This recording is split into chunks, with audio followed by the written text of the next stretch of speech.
अब जैसे मकर संक्रांति आ रही है, तो ये बनारस में मकर संक्रांति एक बहुत बड़ा त्योहार के तौर पर मनाई जाती है। आज भी मनाई जाती होगी, हम तो वहाँ नहीं हैं, लेकिन कुछ चीज़ें याद आती है वहाँ की, आज भी। तो ये कहानी है, एक लड़का ईश्वर, उसका नाम है। मतलब असली नाम से कोई बात क्या ज़रूरत है बताने की। वो अपने 7 भाई-बहनों में सबसे छोटा था, आज भी छोटा है, हर तरह से। तो तो कई संस्मरण है उसके, तो उसमें एक संस्मरण है मकर संक्रांति पर। तो मकर संक्रांति में एक बहुत बड़ी नहाने का पर्व है, कई चीज़ें हैं, लेकिन वो बच्चों के लिए वो त्योहार जो है पतंग उड़ाने का है। यूपी में खास करके, बनारस और उसके ईस्टर्न यूपी में पतंग पतंगोत्सव भी हम लोग उसको कह सकते हैं, पतंग उड़ाने का त्योहार। और पतंग उसमें क्या होता था कि जैसे 15-20 दिन पहले से ही उसमें सब लोग तैयार रहते थे कि किसका पतंग जो है कितना बड़ा हो और कितनी अच्छी तरह से वो आसमान में टिकी रहे और दूसरों को कैसे काटा जाए। तो उसमें कई वहाँ के जो भाषा का भी प्रयोग होता था, उसको मैं यहाँ नहीं प्रयोग करना उचित समझता हूँ, क्योंकि बनारस की भाषा जो है कुछ अलग है। तो लेकिन उसको थोड़ा परिष्कृत रूप में ही मैं आपके सामने प्रस्तुत करना चाहूँगा। ये ईश्वर की अपने बचपन की कहानी है। तो उसके जो बड़े भाई थे, 4 बड़े भाई थे, तो उसमें एक जो बड़े भाई थे, उससे 8 साल बड़े, उनके बारे में है ये। तो ईश्वर 7 भाई-बहनों में सबसे छोटा है। उसका बचपन किशोरावस्था तक किसी सपने जैसा था। ये हर त्योहार को खुल करके मनाया जाता था। वे बनारस के गोदुलिया दशाश्वमेध रोड स्थित एक बड़े घर में रहते थे। जैसे पहले सभी लोग जो है एक मतलब कि बड़े से मकान में रहते थे, बगीचे होते थे। आज तो हम लोग यहाँ पर आते हैं, लेकिन पहले घरों में भी ऐसे बगीचे हुआ करते थे लोगों के। तो उसके पास भी ऐसा ही था। उसके पिता इंजीनियर थे, लेकिन बाद में वो व्यवसायी बन गए थे और बहुत बड़े दिल वाले प्रभावशाली व्यक्ति थे।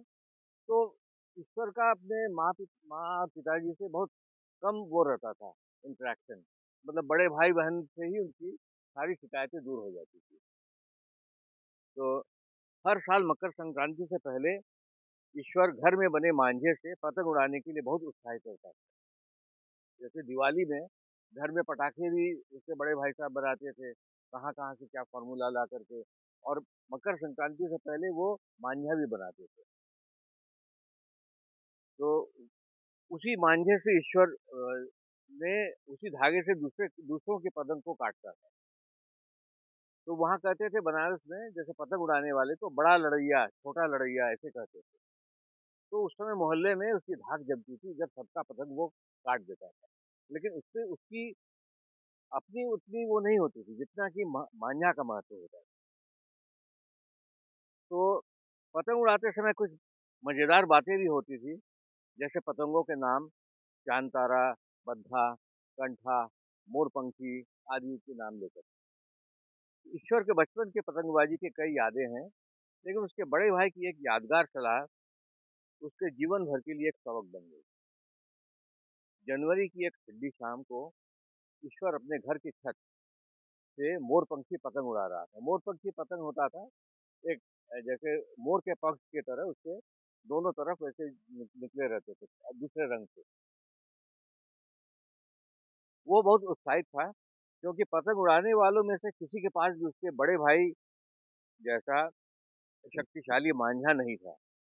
ईश्वर खुशी और ऊर्जा से भरा हुआ था, लेकिन अचानक उसे याद आया कि वो अपनी चरखी में धागा बांधना भूल गया। जो चरखी होती थी जिससे वो लपेटा जाता था मांझा, उसके नीचे वाला सफेद धागा होता था, उसको सब्जी कहते थे। तो उसको बांध के पहले लपेटते थे, बांधते थे, लेकिन वो जल्दबाजी में, उत्साह में वो बांधना भूल गया और बहुत देर हो चुकी थी, क्योंकि हवा के झोंके से जो मोरपंखी पतंग जो सबको मोहल्ला साफ कर दिया था काट करके, वो कट करके निकल गई, छूट गई धागा हाथ से। तो ईश्वर अपने आंसू को नहीं रोक पा रहा था।